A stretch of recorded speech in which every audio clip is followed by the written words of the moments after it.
Ladies and gentlemen around the world, boys and girls of all ages, allow me a chance to reintroduce myself. I am the 28-year-old piece of gold, the franchise, the showstopper, the GOW's resident tribal chief. And with me as always, man, he is my tag team partner, the flyest in the room, Mr. 1, 2, 3. Pin that ass down, K Breezy, aka the knowledge that never went to college. He is the GOW's royalty himself, King Two Code in the building. Bro, what's going on?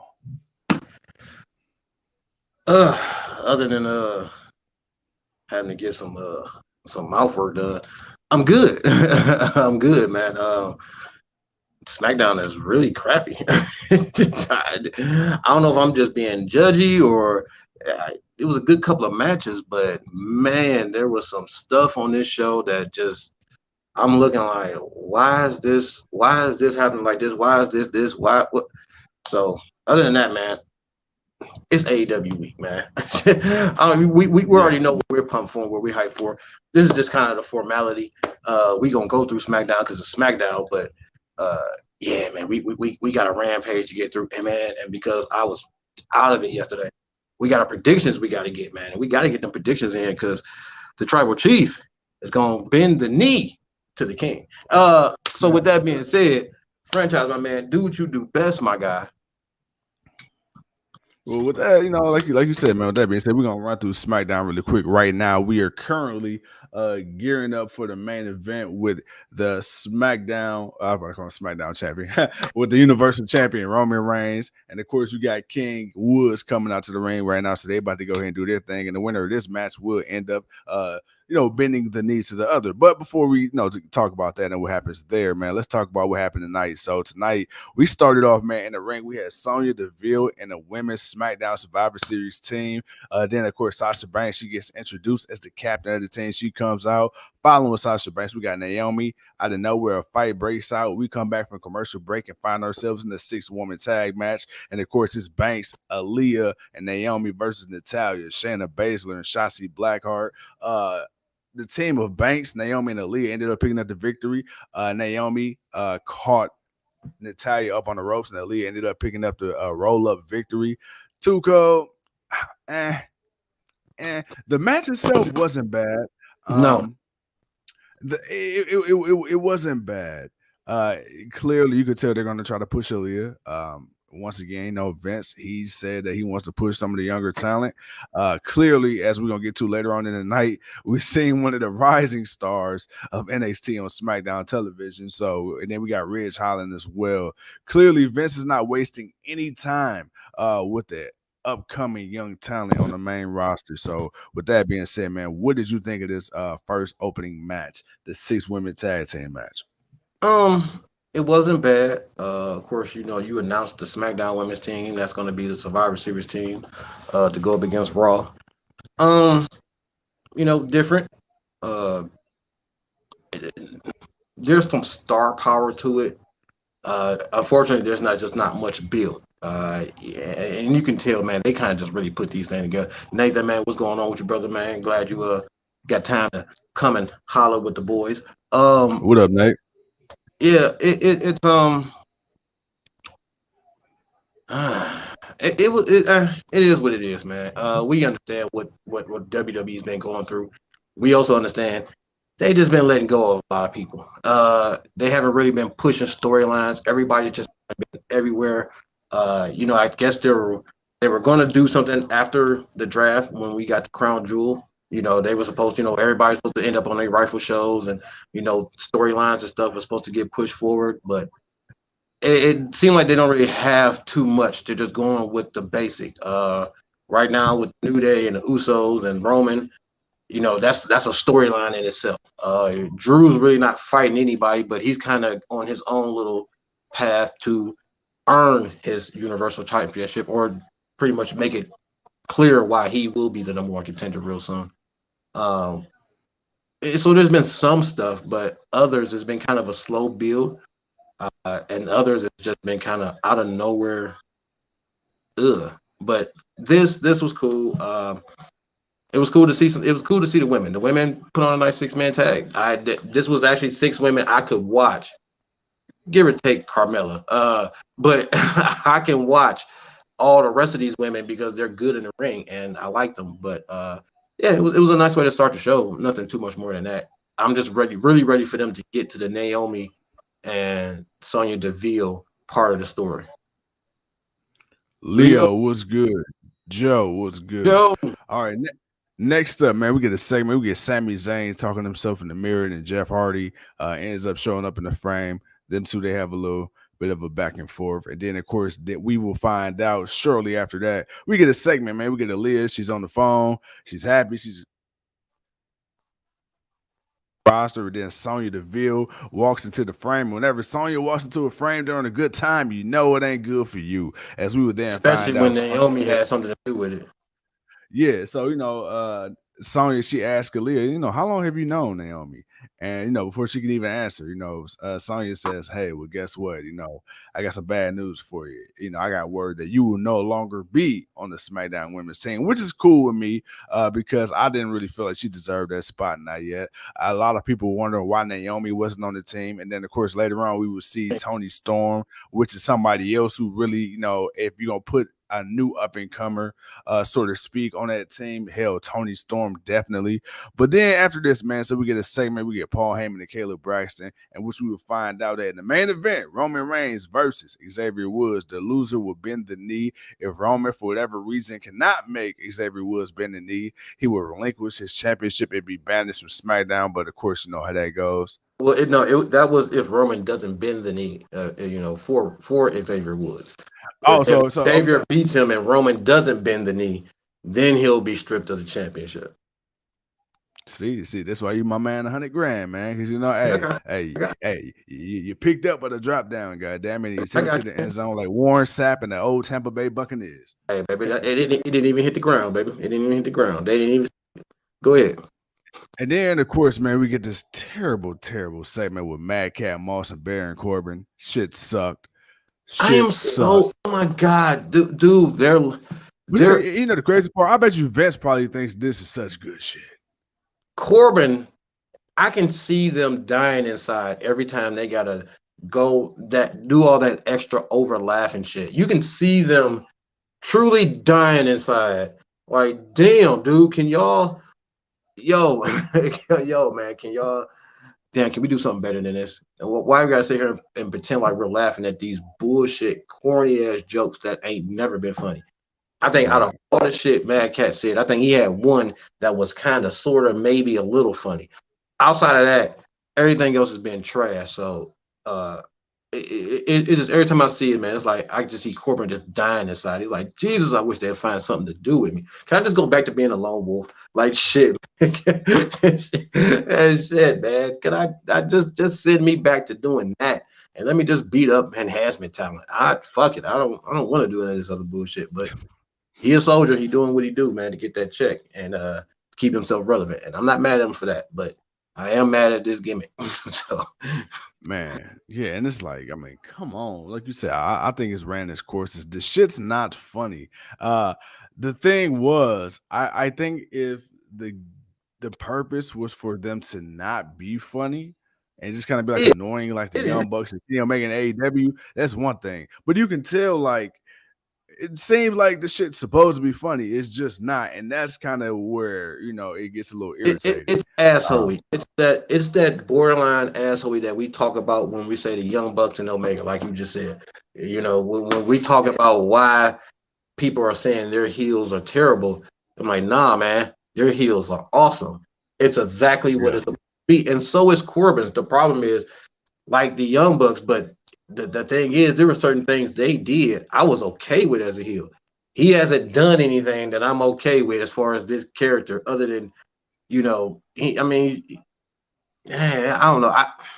I like Corbin. I just don't like this character for him. But I've seen him be a better heel, and I don't like this heel side of him. I'll say it like that because, like I say, the Lone Wolf was a good heel. I like the Lone Wolf. If you give me the Lone Wolf with the Corbin now that has evolved and gotten better, he could be something different. But Happy Corbin, I had more fun watching Broke Corbin. At least Broke Corbin was more interesting because he was always trying to take somebody's stuff to try to Right. get ahead. So at least with him, he was more. I liked it that more than Happy Corbin, but it is what it is. It was like watching the weekly episode of Tom and Jerry. You feel me? So, Next up, man. So we get a match. We get a tag team match. I guess they're called the Los Lotharios now. Man, you got Angel Garza and Heck. Golly. Carrillo. Humberto Carrillo. I don't know why would I call it Hector I Carrillo. said I said Carrillo. I said Carrillo. We both got it wrong. Versus Booz and Nakamura. Booz and Nakamura is another tag team I don't give two shits about. And it's not because of Nakamura. I just don't really give a fuck about Rick Boogs. To me, I feel like I he's actually just like. basically to I me, I like feel like he's I just a like Rick knockoff Boogs, man, and Elias. Nakamura, man. Look, they come out, you got the music going, the crowd is going crazy. Pat McAfee's on the table dancing crazy. Like I like all that shit. The problem is, they've been losing too much. Like one, Nakamura is the Intercontinental Champion. Like do a little bit more with him. And Boogs has had a few good matches where he's done some stuff on his own, but they've been losing lately. Uh, if they're gonna do the heel turn, that's fine, do it. But if you're not doing the heel turn, then at least let them win some matches. They got to do a little bit more than what they're doing here. I mean, them coming out, Rick Boogs, saying his song and doing the introduction with the guitar and all that, and Nakamura being Nakamura, and then seeing Pat McAfee, yeah, that they can continue to do that, but at some point it's going to get tiring, in which it will, if it hasn't for some. And hopefully we'll get something more other than them just losing. But he's an Intercontinental Champion, man. You're wasting his title right. Let him have some matches. He can let him go up against Dolph Ziggler. Let him go. There's guys he can wrestle and defend his championship, and it could mean something. It's not meaning anything right now, and I hate that for him. Hey, what up, Earl? Earl says, honestly, I Earl, think Vince is focusing on the tag team vision again. Hasn't really been relevant since the Dudleys. What do you think about that? I mean that's the truth. I mean the Dudley era, and then that kind of first part of Ruthless Aggression area, you had good tag teams. It was kind of like after 2010 when it moved on, where you started getting the makeshift teams a lot more. Um, but and then you had a few teams like the New Day and stuff like that, and the Usos. But outside of them, you didn't really have a lot like you did before. But right now, Vince is just looking for anything that's hot and popular, anything that he thinks is getting over with the people. Joey V, what's good, bro? Joe says Survivor Series is going to feel like an in your house in '95. Oh, dude, why do you have to bring that up? First of all, man, what's Hey, good? You're right, though. He is absolutely right, man. Like the booking of these matches. I mean, it's obvious you were going to do Charlotte and Becky, but then like that brings some interest because of what's been going on lately. But if that hadn't happened, I don't think nobody would really care about seeing them fight at Survivor Series. And with Xavier Woods being part of the SmackDown team, well, they're not doing the 6-man tag match that I thought they were going to do with the Usos, the Bloodline versus the New Day. Ooh, is he going to get it? And of course he's not. Of course yeah, he's not. nah, man. The Usos came down and whooped Xavier's ass. I see it now. I'm like, oh, he hit the top rope. He hit the top rope move. But yeah, Hold on, wait. Is Roman? Roman bent the knee. Hell nah. Oh shit. Sorry. Damn. Sorry. no, you good. I figure I see why I see why he would do it. My boy, the tribal chief just bent the knee. But hold on, the Usos about to crown the tribal chief. All right. Well, he bent the knee. Hold on. All right, but yeah, it's yeah. It's a Survivor Series. I don't know, man. It don't we don't really know what they're gonna it- there's no real story behind anything that they did. All right. Next up, man. So Anthony, next up we get a segment. We get Adam Pearce and Sami Zayn, and of course, for no fucking good reason at all, Von Wagner, Tuco, you, me, the whole entire internet wrestling community was wondering why in the fuck is Von Wagner on the main roster. Man, please. I know we get ready for AEW pretty soon, man. But what were your thoughts on this, man? How pissed were you when you seen this big beloved Von Wagner on goddamn WWE television? Why? Why? That why? What? Why? Why is he? Why is he on there? Huh. He bent the knee. He got the crown.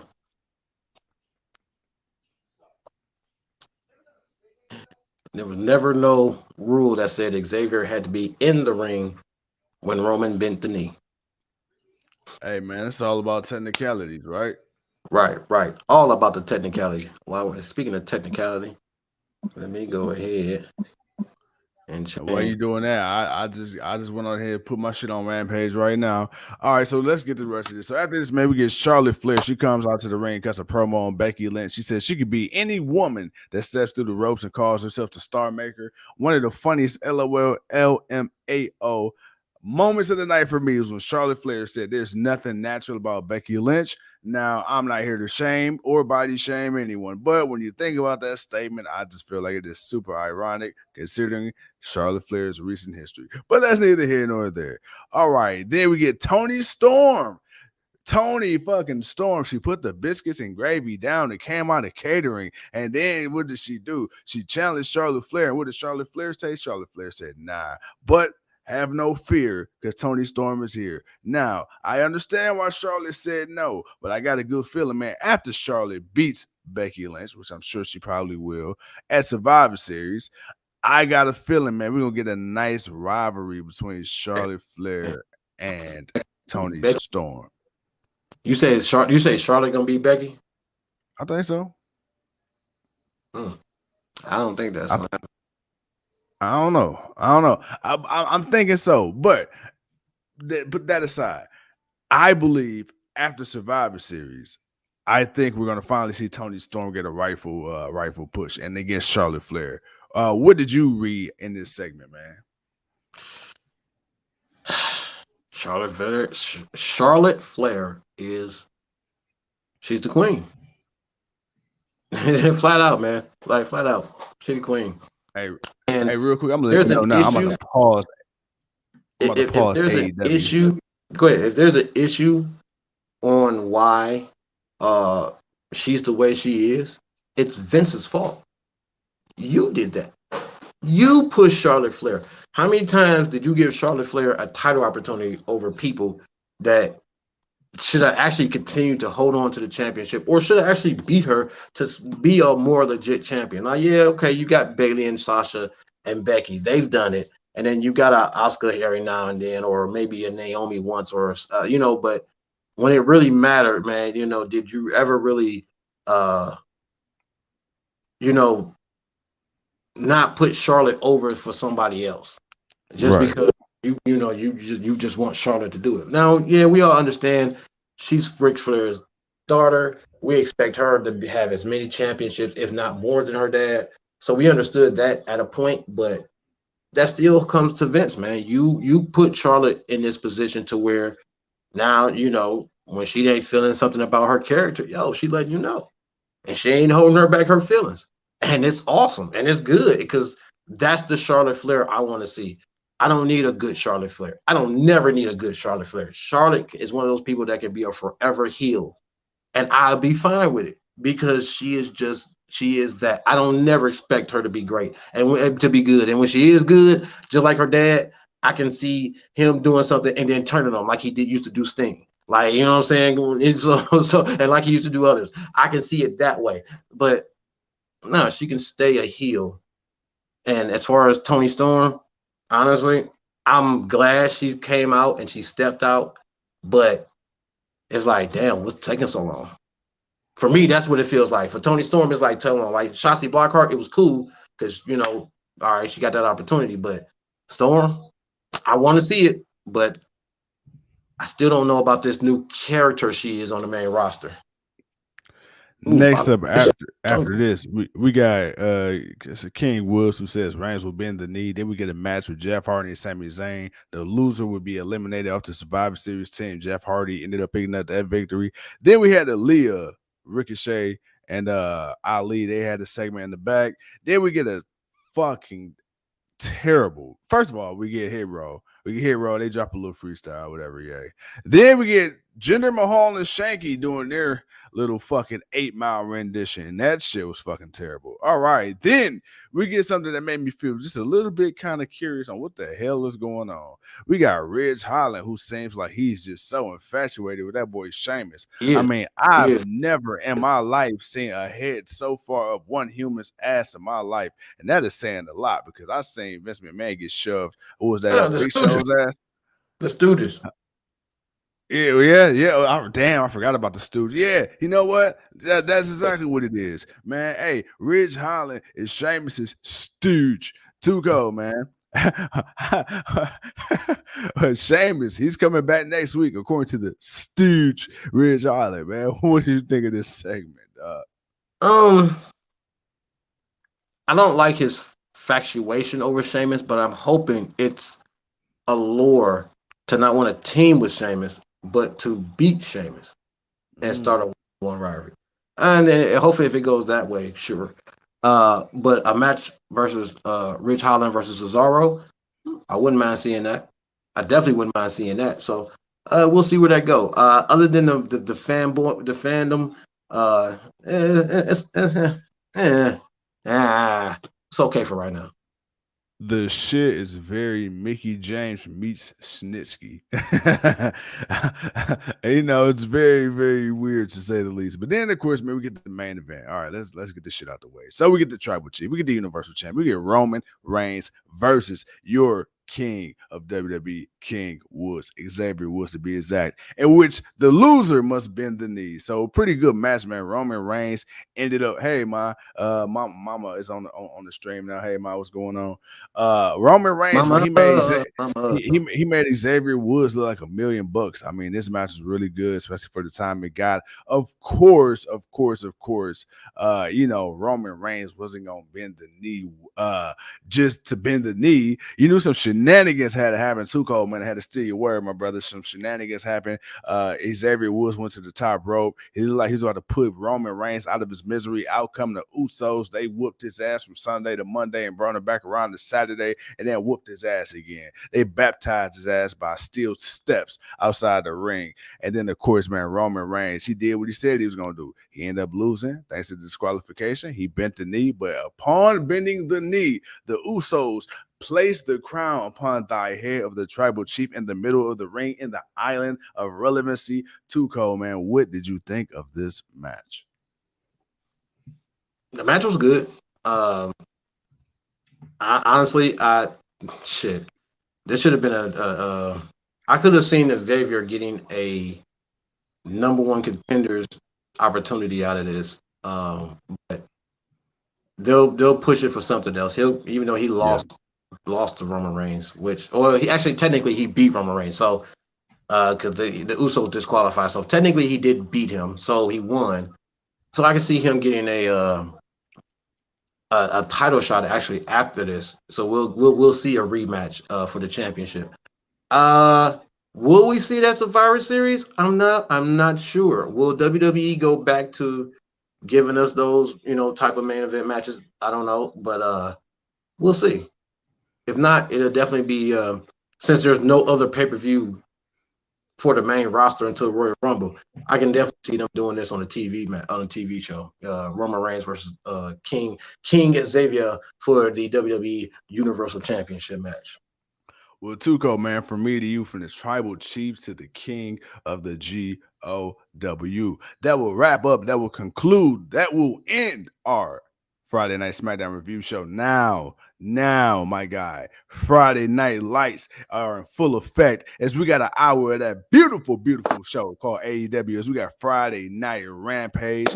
After this show, man, of course, we're going to come back in about 45 minutes or so, whenever the start of the main event is. We're going to come by. We're going to recap what happened. Of course, you're going to lead that off. That's your show. That's what you do. And then following that, man, we're going to give y'all a quick prediction show for tomorrow's pay-per-view event. So with that being said, ladies and gentlemen, thank you once again for tuning in to another episode of Generational Wrestling Podcast. We'll see y'all soon in about, like I said, 45 minutes. Until then, peace.